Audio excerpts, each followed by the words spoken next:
So what is spousal meaning of the body? Let's look here. It is the power to express love. Our body has a capacity to express love. That everyone has that. Whether you are religious, whether you are spouse or married or young people, everyone has this capacity in the body to express love. That is what we call the spousal meaning of the body. And even after the, the original sin, the capacity of the body to express love is not taken out from the human person.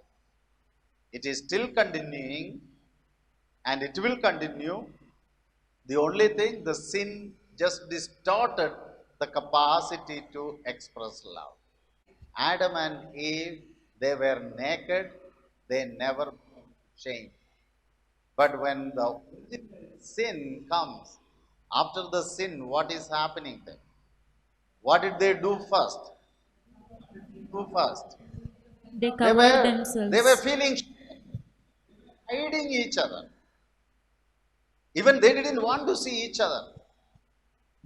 The same people, after the sin, the capacity of the body to express love, it got distorted. And the love became lust here. So till then, Adam was looking at the woman. Wow, this is at last bone of my bone, flesh of my flesh. God has given me a wonderful gift. So how I should love her as God loves her. This was the attitude of Adam, the fullness of love. So they looked at each other, the naked body, they never felt shame.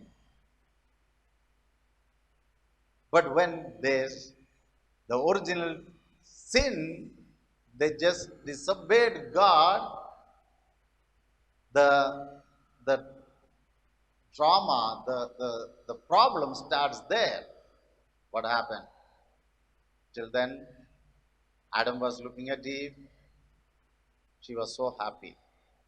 Oh, Adam, you are so nice.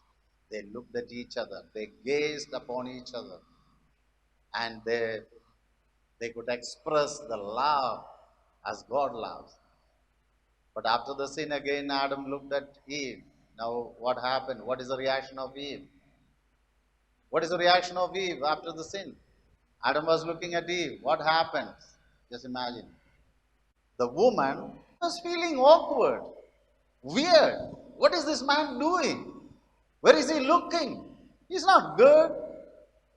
Something weird. And she looked at her body. Oh, I'm naked. She wanted to cover herself. And not only covering herself, she was running away from Adam. And then Adam was thinking, what happened? Till now, I was looking at her and she was looking at me, and we were all happy and very happily we were living. All at a sudden, when I looked at her, she was with a bad eyes and bad look, she was running away from me. What is happening? Then Adam started looking at himself. Oh, he also felt something is wrong with me too. I'm also naked. Wow. So what happened? Immediately he put all the leaves and other things, whatever he got, the branches, he took them, he covered himself also. Not only he covered himself, he also was hiding in the bushes. They didn't want to see each other. But it doesn't mean the spousal meaning of the body is taken away from them. No. It was distorted. It was in the right form, but the sin, our enemy, that caused to get it distorted. Because till now Adam was looking at Eve only to love her as God loves. But now Adam is looking at Eve how to satisfy my lust, my passion, my sexual desire. And that made the difference, and the woman understood that. So they both couldn't freely look at each other. They had to cover themselves. And that is what happened, consequences of the sin, and which continues even today, in today's world, which continues in different forms in today's world. So this capacity of the body to express love, it is for us to be a self-giving gift to each other. A self-giving gift to each other. For a union and communion of a self-giving gift, which is the nature of the Trinitarian God. So, we have seen the other session, and this capacity is imprinted in our body to create a created version, a replica of the Trinitarian God. So, we are made from one nature but different. Male body, female body, to image the Trinitarian God. And this is what we call the spousal meaning of the body, the capacity of the body to image the Trinitarian God. So when we speak about being a self-giving gift, because the capacity of the body to express love is not for gratification of the lust, to be a self-giving gift. So what do you mean by becoming a self-giving gift? It is very important in our life to understand. But normal way of understanding gift is entirely different. So that is why we need to understand it in a proper way so that we can be a self-giving gift to others. So the first thing what we see here in CCC 293 paragraph, gift is free from sin, free from shame, free from selfishness, and God has created us out of love to be a self-giving gift in His nature, not to glorify, not to add any glory to Him, but to express His love for us. And the human person is the crown of the creation, and we are the best form of the divine gift. That is the first gift God has given us. Our body, our nature, which is created in His likeness and image, that is the best gift God has given in our life. So the human person, each person, actually, we never realize the value of each human person. Each human person is a divine gift in our life. Whether husband and wife, or children, or your community members, or anyone whom you are dealing with, each human person is a divine gift given to us. Whether we realized it or not, this is truly the greatest gift God could give in our life. So for union and communion, this is the best gift God has given. But we fail. This is the question I need you to ask now. Do we really see ourselves and others as a divine gift? This question we need to ponder. We need to reflect more deeply in our life. Even we hesitate to accept ourselves as a divine gift. Maybe because we think we lack something. We are not good like the other person. Whenever we try to compare ourselves with the other person, we see a lot of negative things in us. Or maybe we are having lot of problems in our life because of the situations we were coming in, we were growing,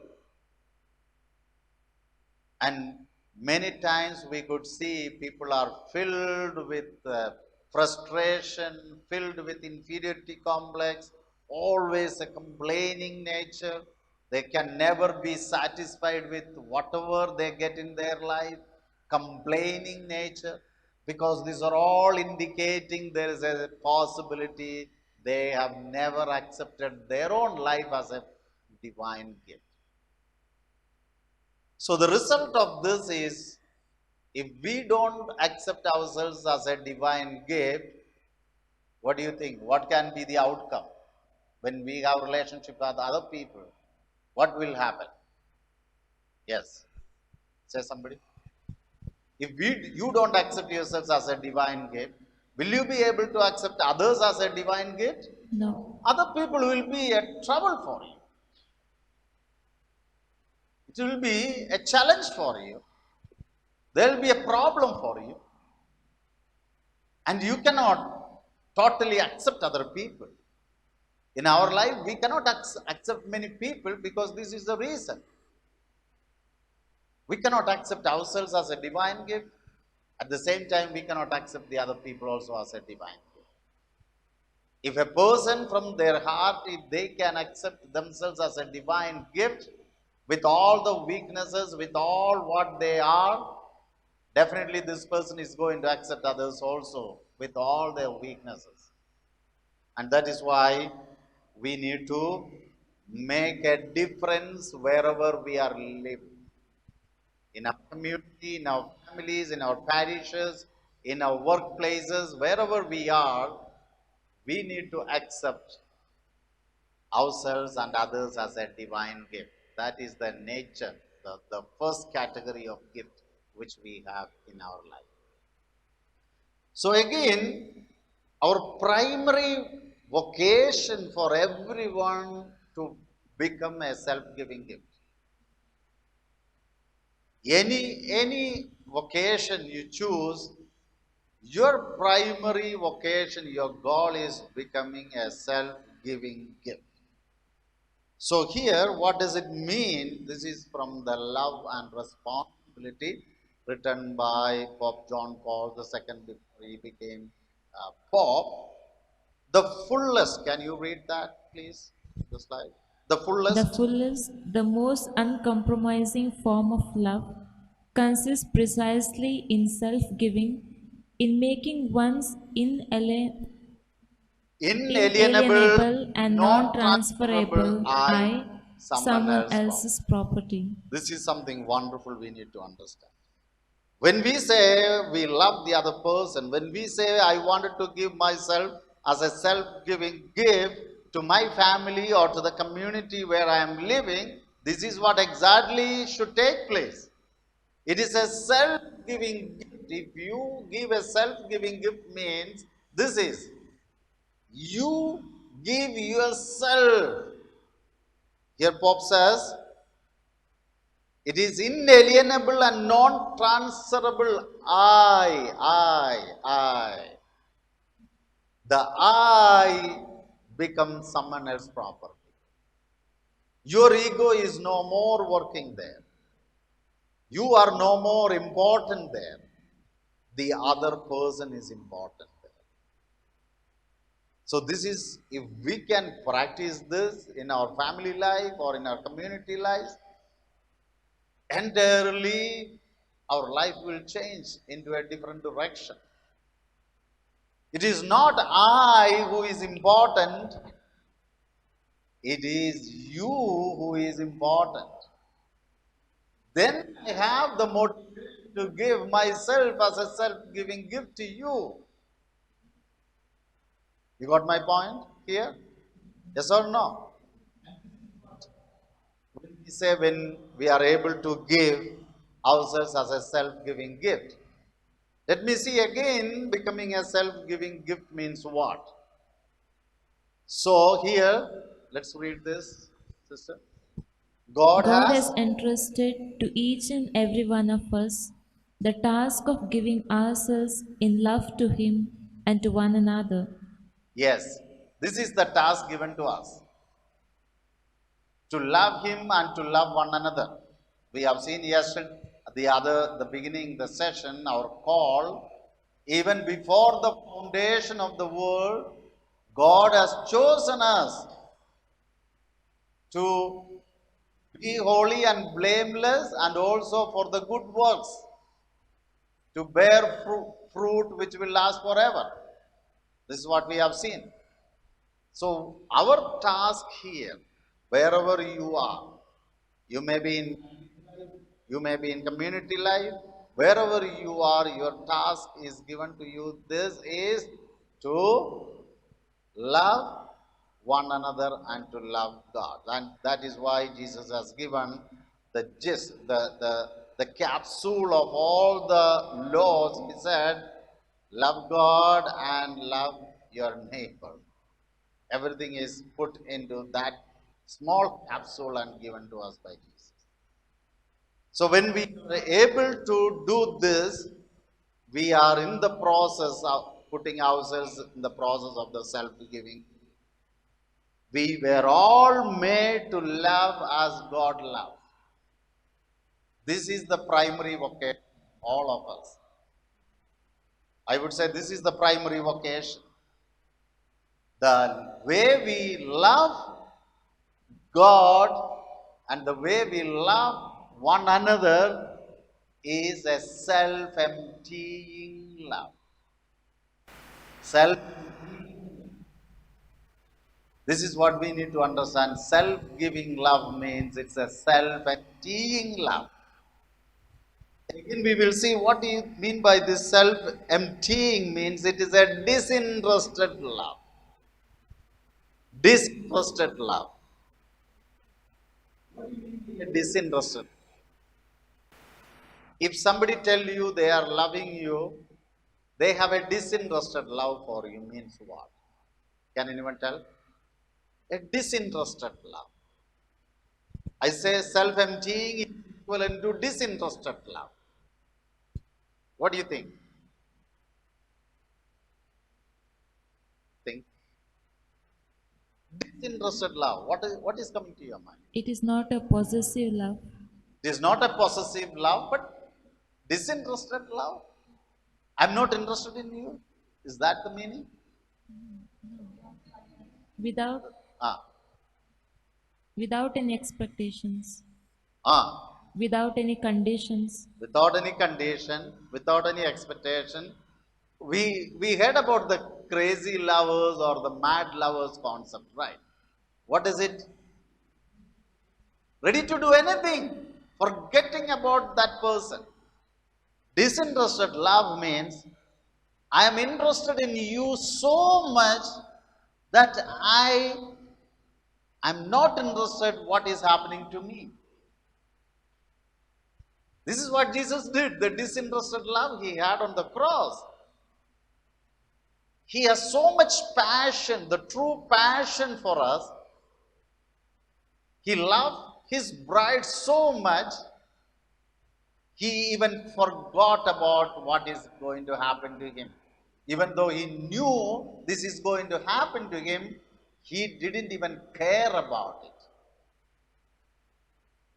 So, the self emptying love, if you want to grow, we have to practice this. The disinterested love for the people whom you are entrusted, your community you are entrusted. If you want to really love and enjoy your vocation as a religious, as a priest, or as a brother, this self-emptying love, this disinterested love, you have to start practicing. Even in families, husband and wife, if this disinterested love is being practiced, I don't think the marriage will ever break, the relationship will only grow. Do you agree with me? Yes or no? If we see the problems in the church or in the communities today, because of this, the lack of this, people are so much interested in themselves, they are not worried about what is going to happen to others or the community they are living. It is being twisted. The self is being twisted. The self-giving gift became, can you fill in the blank? The self-giving gift is being changed into the self-getting love. How much ever I can get it, get it, get it, get it. So the self-giving love, the lack of the self-giving love, that is the basic, the foundational reason for all the problems in families or in communities or in the church or anywhere. We see the disturbance in today's world. So the self-emptying gift means again is a disinterested love, self-emptying love. So here in creation we have seen the Adam was not happy after naming the animals. He was looking, searching for someone with whom he can exchange this love, and was looking for a person. Here John Paul II, he says, it is created in the image and likeness of God means we are called to exist for others. See how we understand the self-emptying love, the disinterested love. Basically, we are called to exist for others. If we really understand this, I tell you, all the problems we face today, again, I am telling again and again, everything can be easily solved. This problem will not be there. Even in the problems in the church today, you see, you just root out, dig the root and see what is happening at the foundation of the problem. This is what is there. This is lacking there.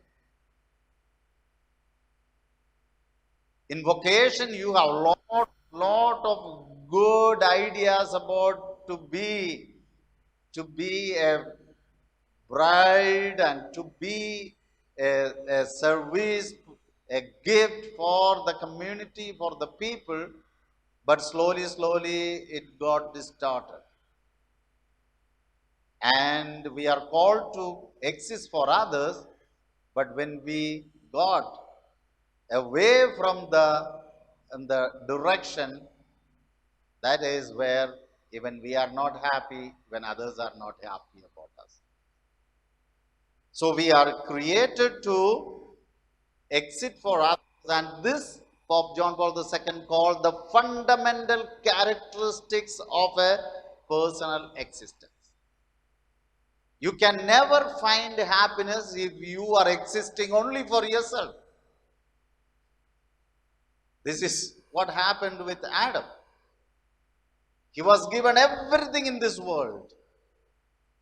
He was everything in the world.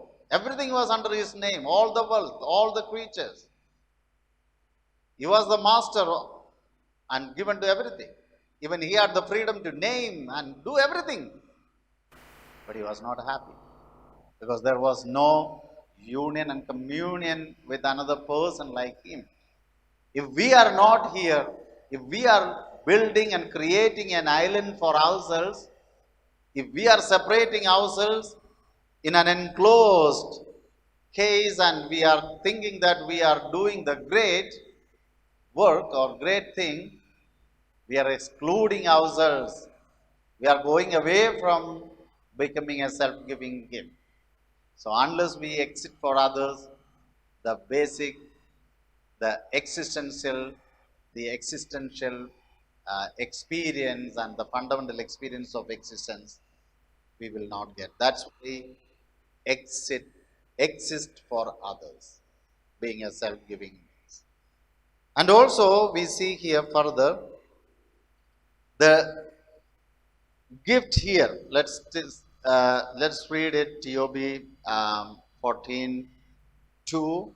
The chord, the personal. In fact, the gift reveals, so to speak, a particular characteristics of the personal existence, or rather the essence of the person. So this is the essence of our existence or our personality to be a self-giving gift.